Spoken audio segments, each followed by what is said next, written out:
Welcome to Let the Quran Speak. I'm here with Rabbi Yisroel Dovid Weiss. He supports Palestinians, and I'm going to ask him why that's so. Rabbi, welcome to Let the Quran Speak. Thank you, and it's an honor, a privilege to be on your program. No, it's wonderful to talk to you. So tell me, Rabbi, why do you oppose the state of Israel, first of all, and why do you support Palestinians? Okay, first I pray to the Almighty that He bestow upon me His truth, His wisdom, that I may be worthy of conveying His message and so sanctify His name. It's not my personal opinion. What I'm representing, with God's help, is the opinion of the very religious Jews around the world, including in Al-Quds in Jerusalem, including throughout Europe and throughout the world, basically. We, as a Jewish people, have made a covenant with God 3,000 years ago on Mount Sinai. Moses went up and took the Torah from God, and we made a covenant to uphold the Torah.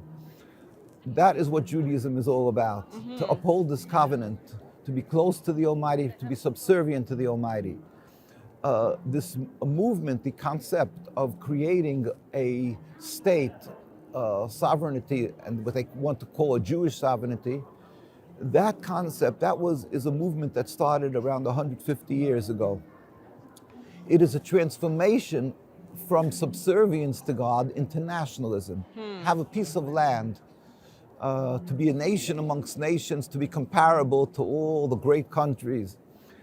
Now, that in and of itself, even if it would have not affected the Palestinian people, the inhabitants, the indigenous people, in other words, if the land would have been uninhabited, it would still be forbidden for the Jewish people to have this concept of sovereignty, of a nationalism, because we have a long history. We made the covenant with God 3,000 years ago to uphold the Torah, and we were then commanded to go into the Holy Land and build a temple, which King Solomon built a temple. But we were warned by the Almighty and instructed by the Almighty that we have to be on a very high level of spirituality. If not, then we will be driven from the land. And that came around 2,000 years ago. The Romans and the Greeks, they came, they invaded the Holy Land, and the Jews were driven from the land as a nation. Once that happened, we were put under a decree of exile. And so for 2,000 years, we're under a decree of exile by the Almighty, meaning that we are told by the Almighty that it is His will that we should not be the sovereign nation. We should be loyal citizens in every country we're residing, and we should not attempt to return en masse as a large group of people, or try to recreate even one small 1 inch, 1 centimeter of a Jewish sovereignty, because it is like medicine from God to break our haughtiness. That's what we believe. So there is actually we were put under 3 oaths, and that King Solomon, who built the temple, wrote a book of prophecies called Shir HaShirim, Song of Songs, and he speaks about these 3 oaths that God put us under.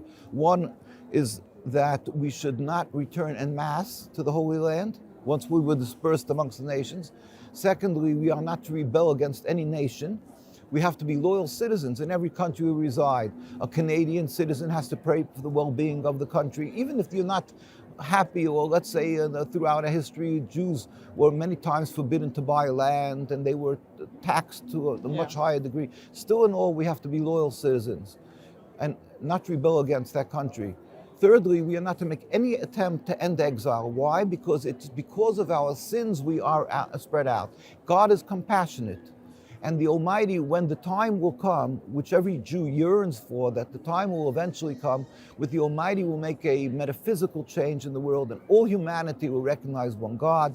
Then God will return us, and God Himself will rebuild the temple without any human intervention. There will be a spirit, like a miraculous spirit in the world that will stop being atheists and so forth. Everybody will believe in God. It says, all the nations will hold hands and join to serve God. That will happen. Then we will return and we will become close to God again in His heart.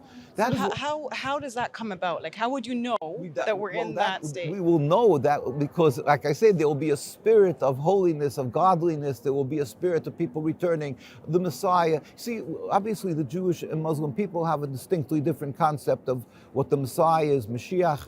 But we believe, but that's really neither here nor there because what will happen, it will happen. And we were never deemed a threat for the Muslim people because of the difference of our approach, because we are clearly, as I've mentioned, we are forbidden to make any attempts to return. We just believe and we pray to God constantly that He should bring about this end day and when all humanity will serve Him. So we yearn to return. We yearn with all our hearts. We say it every day in our prayers that we want. But we haven't. For 2,000 years, we patiently wait and we serve God, upholding the Torah, the covenant, in every land where we are, being all citizens and so forth. Zionism was created by mostly non-religious Jews. It was a nationalist movement of people who estranged themselves from God, from the Torah. They were non-religious. I always like to carry around the picture of the first, this was the Declaration of Independence, the first Prime Minister, David Ben-Gurion, and they're making a so-called Jewish state, 1948. Yes. And so it's Jewish. Supposedly they're returning to God. They're saying it's the end of exile, and not one of them is covering their heads. You know, so you see what the falseness of it. But still in all, the Zionists, they put on a facade and of Judaism. They incorporated religion in order that the world should say, oh, it's a religious thing, we have to support them. The evangelistic Christians and the millions and millions support them. Jews who don't know the Torah well, unfortunately, the more non-religious, and they say, oh, and they have this emotional playing, we're returning 2,000 years, we're in exile. That's the difference between Judaism and Zionism. Now, so in other words, in short, very concisely, Judaism is subservience to God, Zionism is nationalism, and it's expressly forbidden for us. So around the world, no matter what community, if you go to Argentina, you go to England, Stamford Hills in London, New York, where we're from, the very religious community, and in Jerusalem, the very religious community is in total opposition to the creation of the state. And now I have to add something very important. In other words, for us to have a state, as I said, would be even in an uninhabited land.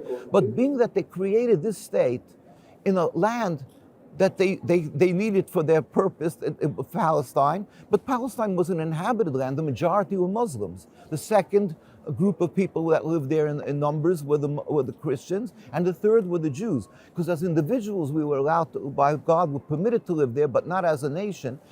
So in order for them to create their state, they had to expel, at least on the best, the Palestinian people. That is, it flies in the face of what our Torah is about, because in the Torah it says, thou shalt not kill, thou shalt not steal. We have to be, mahu rachum, rachum, just as God is compassionate, we have to be compassionate. I mean, and certainly not to steal or kill and expel people. How dare they? And on top of that, we have to remember that in this 2,000 years of exile that we've suffered, so much because we are Jews. The Jews were burnt at the stake. They tried to forcefully convert Jews by the Crusades, by the Inquisition. And when they were expelled from Spain, from Italy, where did the Jews go? The Muslim lands took in the Jews. They embraced us in every Muslim land. Iran, wherever you would like, Palestine, was under the Ottoman Empire. They took us in and we flourished in their lands. There was no human rights groups to protect us, yet we flourished. It wasn't necessary, human rights. So now for the Zionists to come along and accuse the Muslims of an ingrained hate to Jews, or the Palestinian people, an ingrained hate.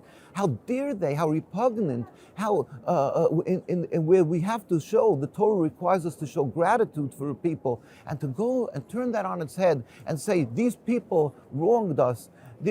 All of this is the most criminal part of this, what the Arab and Muslim and the Palestinian people would call the Nakba. We have a picture here even, you can see how we used to live together and we babysat each other's children. We lived in total peace. That is why the very religious around the world, we stand in total support. We hurt, we cry with the Palestinians. We are humiliated because the Zionists took our religion and they're using it as a tool to occupy, to intimidate, to silence other people, because if you speak up against them, you're called anti-Semitic. So the religious communities stand in opposition. Mm-hmm. How do you oppose the Zionist movement? Well, the first thing is we believe, first of all, we do not accept it. We do not participate with them. We have the very religious communities does not serve in the army, certainly not. They don't go voting. They have nothing to do with the state. We have a rabbinate there. The Zionists made a rabbinate, all for this facade. They masquerade in Jews, so they made a rabbinate with a chief rabbi, and this is all by us irrelevant. We have a rabbi. We had in the 1920s, the chief rabbi of the religious community that was living there for hundreds of years was Rabbi Sonnenfeld, and he met with the king of Transjordan in 1920s. That's way before the state, to declare our loyalty and that we don't want to stay. He passed on in 1947, 1948. The chief rabbi was Rabbi Dushinsky. The Zionists then were turning out to be very successful in having the United Nations, through Britain, to get recognized. So Rabbi Sonnenfeld, Rabbi Dushinsky, of blessed memory, this is the records of the United Nations. In 1947, a declaration before the United Nations, he said, "We furthermore wish to express our definite opposition to a Jewish state in any part of Palestine." This is the very religious, representing the religious Jewish community, says we don't want a Jewish state. And these people are imposters, the one are doing it. And the history is, when he passed on, we took it next, you could see hundreds of thousands of people in the streets of Jerusalem taking up our next chief rabbi when he passed on. Mm-hmm. We have hundreds of thousands of Jews living there now under this Eid HaCharei, this God-fearing community that does not recognize the authority of the state of Israel. In fact, they demonstrate daily. When they demonstrate and you see children we never carry arms, we're not military, they get beaten. Mm-hmm. Old men get assassinated, rabbis. It's unbelievable. You can go to our site, NKUSA, and see, and the world is silent. They don't even talk about the fact that Jews daily are demonstrating against the occupation. Mm-hmm. And it screams to the skies what is happening, the injustice to the Palestinian people and to the Jewish people who are living there, who refuses to accept this authority. Mm-hmm, mm-hmm. So, Rabbi, do you ally yourself with other Jews who are not Orthodox, who oppose the state of Israel? Oh, that is a very good question. We, being that there was the Reform movement like 250 years ago, and our rabbis at that time issued a fatwa, basically. Okay. Yeah. 200 of the leading rabbis of Europe, when they said this is a heresy, it's a rebellion against God. You can't reform God's Torah. They don't eat kosher, they don't keep the 10 Commandments, they don't keep the Shabbos, the Sabbath. So they said we're not to be affiliated with them. So we work with the Muslim people, we work with the Palestinian people, and they'll come to the same demonstrations, but we won't have joint activities directly. But if they're there, they do. A lot of them, a lot of people who are Jewish, who are non-religious, they feel it's human rights, or because even other Jewish reasons, that they'll stand up in opposition. There's many, really tens and tens of thousands or more who are opposing the occupation. But we are coming from the core issue that the Zionists are claiming the legitimacy. We are telling the world that they're conning the world. It's unacceptable. So we're coming from the religious state. Mm-hmm. And here, this is a picture of a girl behind bars. Every boy and girl who turns 17 becomes a criminal from the religious community because they refuse to serve in the army, in the IDF, which is mandatory military service. Mm-hmm, mm-hmm. So these are all very, very critical issues. Why is it so critical for people to understand? Because people, they're very wily, they're very efficient in what they do, the Zionists, and they like to refer to themselves as a Jewish state. They insist to be referred as a Jewish state. Why? Because then they know that if anybody wants to oppose what they're doing, criminal to the Palestinian people, they're taking their homes, they're stealing, they're killing, they're doing so many terrible crimes. But if you say a word, oh, you're speaking against a godly religion, so and you're attacked as being anti-Semitic. And now they just made here, they're making a new law. They're trying to pass the IHRA. I think, and that's going to say that if you speak up against Zionism or the state of Israel, it's anti-Semitic. What could be more ludicrous and what could be more unacceptable than such a concept when the very religious communities are being oppressed and insisting, we are Jews. My grandparents were killed in Auschwitz. Most of our communities are immigrants from Europe. We died because we were Jews, because we insisted on remaining this religion, our covenant to God. And we did not accept that because we suffered, that therefore we're going to turn around and occupy another people. We suffered, and now we should go sin against God that we gave our lives for by stealing and killing and doing against God's will. And so we're against the Zionism, and we are being oppressed. The ones of the Jewish people who found a home in Palestine and were living there, these immigrants, and they were living there, trying to catch the breath from so much suffering. All of a sudden, they enjoyed being under the authority of the Ottoman Empire, and all of a sudden they're thrown under the Zionist control and told that if you stand up and oppose this rebellion against God, you are thrown into prison, you are a criminal. How does the world take the authority to dictate in our religion what it's, instead of respecting our scholars, which you have here in Canada, if you have in the United States, we have our community, let's say in New York, it's the largest concentration of religious Jews where I lived right across from Manhattan, Williamsburg, Brooklyn, miles and miles, and there's not one single Israeli flag. The chief rabbi of Palestine, Rabbi Teitelbaum, moved there, and these distinguished communities, thriving, illustrious communities with great scholars and pious people and businessmen, and they all insist that we are a religion to serve God, and God forbid that we should accept the occupation. And now if we decide to speak up against this rebellion against God in the name of my religion, and call out to the world that they're imposters, they're using my religion, that we should be, and people who are standing together with us should be accused of being anti-Semitic, that is unjust, it's unacceptable, and we decry that. And that's what we do we try with God's help. We pray to God that He should bring a speedy and peaceful dismantling of the state.